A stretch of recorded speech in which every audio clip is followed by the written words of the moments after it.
Union budget lisingani kunmari kunmanga da Manipur gi oina Akhannaba package Yaoramlabadi state asi Indian Union gi Saruk Amani Haibadu Henna Mayek Senglam-gadabani haina Professor Chinglen Maisnam na phongdorakli hojik chathariba parliament mifam dangasi Union Finance Minister Nirmala Sitharamanna Putokiba Union budget lisingani kunmari kunmanga gi matang da SKTV news ka akhanna unabada saknaraba economist loinana MU gi economic department ki Professor Chinglen Maisnam na phongdokibada ngasi putokiba budget ase contracted budget oibaga loinana BJP ki coalition partner Yaoramlabadi budget ni haina lawi expensive budget oidrabadi expenditure hantarakani masina miyam gi demand su hantaraktuna thabak piba ngambagi chang hantarakani loinana private investment changlaknabagi oithokpa adu hantarakani north east ki oina yenglagasu NEC donor gi hapliba budget allocation asi machi lengde Manipur gi oina su covid laichat hojik thokliba irang amadi ichauna sokhankiba asi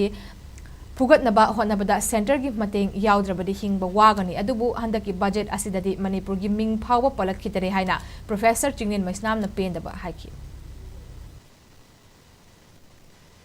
budget sina koina pamisi expansionary oiba adu makal gi budget tu miyamna satawi adu aina ujabadadi budget si expansionary oiba adu gi mohta contractionary adu regressive oina ai leirabra aina ai logje expansionary oirektagadi kharsa se masi hena tawbagi mohta lakshan kharsa si lakshan bai tare miyam gi demand ji hengala roi masuna koi gi thabak piba sunga maroi ai thabak si piba ngamaktargadi ke tawre mentally private investment du su amuk changa roi aduna mathang maduna mu akoi economy si recession hai tare adugi fimam lomda amuk changakadorine Manipur tops in inflation whereas Delhi is na koi lowest warakanda coalition gi budget study magi coalition gi partners sing si hena moida harawana hai tare ko aduna entire northeast gi oina su m donor haina laidiba Northeast Council ladiba sigi magi budgetary allocation se ini enja matamda masi lengde real time da haidi if inflation is taken into account adu ergadi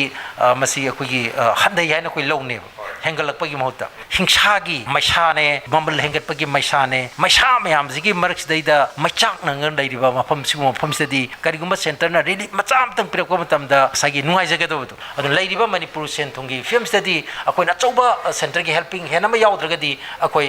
survive to wadoine recovery di laina madugi akhoi apambado madumadi ai budget sida yaude adu bokoi discussion gi matam lairi debate gi matam lairi amendment gi suggestion gi kharangai di lairi madugi tanza do akhoi MP sing lobbiyo na adumai haisage